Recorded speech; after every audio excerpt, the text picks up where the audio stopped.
Welcome to the Lakers News Today channel. Take the opportunity to leave that like and subscribe to the channel. Let's go to today's news.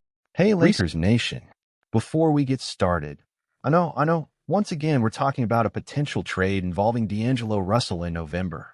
And yes, most players signed as free agents won't be eligible to be traded until December 15th. But with what JJ Redick said about DLO after the last loss to the Grizzlies, it seems like the team is already surrounded by the same rumors. So let's dive into this topic once again. Unlike last season, D'Angelo is now in the final year of his contract, which actually increases his value for trades. But the new CBA has made the market much more complicated, especially due to the restrictions on trades between teams in the first and second salary tiers. For example, the Lakers showed interest in Brook Lopez over the summer. However, since the Bucks are a second-tier team, trades have to be very balanced, almost one-for-one, an almost impossible scenario.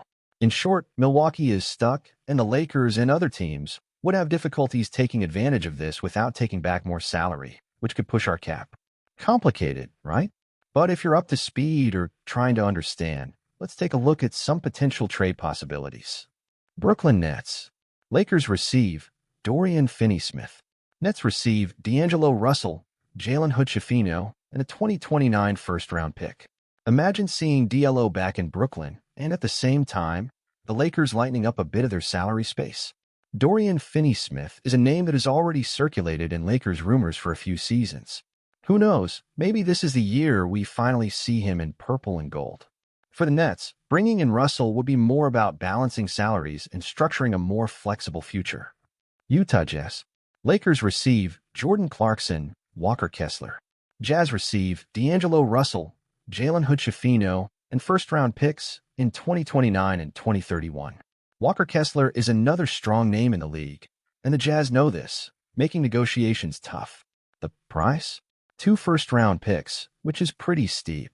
It would be a bold move, possibly the last of the LeBron and AD era. However, Kessler is only 23 and would pair perfectly with AD in the future. Clarkson would bring the scoring the Lakers bench desperately needs. Portland Trail Blazers. Lakers receive Jeremy Grant, Dupreith. Trail Blazers receive D'Angelo Russell, Gabe Vincent, Maxwell Lewis, and a 2029 first-round pick. Jeremy Grant is another name that frequently comes up in Lakers talks for his days in Denver and Detroit.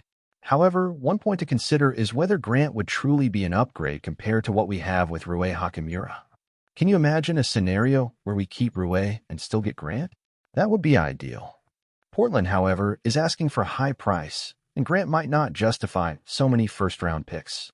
Still, with the right combination, who knows? So, Lakers Nation, which of these trades would you like to see? These possibilities offer very different scenarios for the Lakers, and each has its advantages and risks.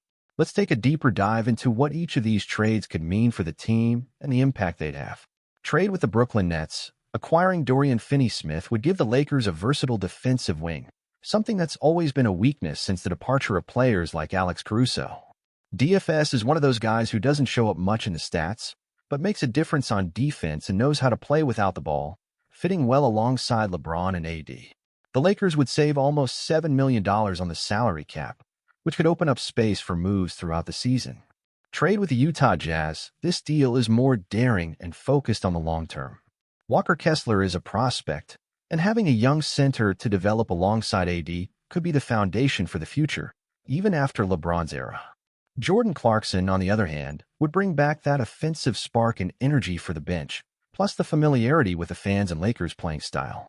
This type of reinforcement would help the Lakers stay competitive this season, while also securing a foundation for the years to come. Trade with the Portland Trail Blazers. Jeremy Grant is a name that appeals because of his potential to strengthen our perimeter defense, but he also brings solid offensive power.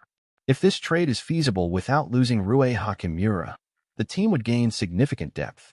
However, Grant's contract is hefty and could make future moves harder. This is the type of trade that brings immediate impact but also requires caution not to compromise future picks. So, which one's your favorite? Lakers Nation, what do you think? Each of these trades has the potential to elevate the team to another level, but also carries risks. The deciding factor will be the balance between now and the future, and how the Lakers front office weighs the need to compete right away versus the desire to remain strong beyond LeBron's era. Share your thoughts. Who would you like to see wearing purple and gold? Drop your opinion, and of course, stay tuned because rumors like these will keep coming up until the trade deadline. Now, let's think about what each of these trades represents in the context of the Lakers' current season and how they'll impact our trajectory looking at the playoffs and, of course, the title race. Season context, we're at a critical point. The team has shown flashes of potential, but also some weaknesses that need to be addressed. Defense, especially on the perimeter, and bench scoring consistency are areas that need attention if we're going to have a real shot at competing with the league's giants. The roster is well balanced, but the right piece might be all that's missing to turn this good base into something truly special. These trades are not just about who arrives, but about what each player brings to complement the roster and take the load off LeBron and AD, especially in such a long and expectation-filled season. Beyond adding a piece to strengthen the team right now, the Lakers front office needs to think about the post-LeBron scenario. Young players like Walker Kessler, who have growth potential and can be built for the future, bring an added layer of value. Having a core that can sustain the team in the coming years is essential to maintaining the Lakers' legacy. So, what do you think, fan? Should we invest in a trade with an immediate impact or focus on a move that strengthens the franchise's future? Who else would you like to see in the Lakers? Drop your comment and let's build this conversation together. And of course, don't forget, stay tuned for the next updates because a lot can happen before the trade deadline. Maybe the name we've been waiting for will finally arrive. Subscribe and turn on notifications so you don't miss anything about the team. As a Lakers fan, I see these trades as an opportunity to elevate the team without compromising the future. For me, the most important thing right now is to maintain immediate competitiveness, but also start thinking about what comes after LeBron. The trades with the Nets, Jazz, and Blazers have pros and cons, but I believe the solution lies in balancing reinforcing the team now and ensuring a foundation for the future. If I had to choose, I think the trade with the Utah Jazz would be one of the most exciting. Walker Kessler has a bright future ahead and could be the perfect pair alongside AD. That would give us solid defense for the coming years. And Jordan Clarkson would bring the energy and the support the bench needs, especially when LeBron and AD are off the court. Adding these two would be a move that combines urgency with long-term vision. Now, regarding the trade of the Brooklyn Nets, I like the idea of adding Dorian Finney-Smith, especially because of his defense and versatility. He's the type of player who complements what we have with LeBron and AD without needing the ball all the time. Plus, the salary savings of almost $7 million could open more options for us throughout the season, which is always important. As for the Portland Trail Blazers trade, the idea of adding Jeremy Grant is interesting, but I'm a little more skeptical, especially if it means losing Rue.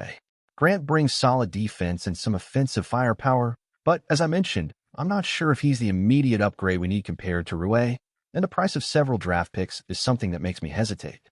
As a fan, I see these options as opportunities to improve the team while maintaining flexibility.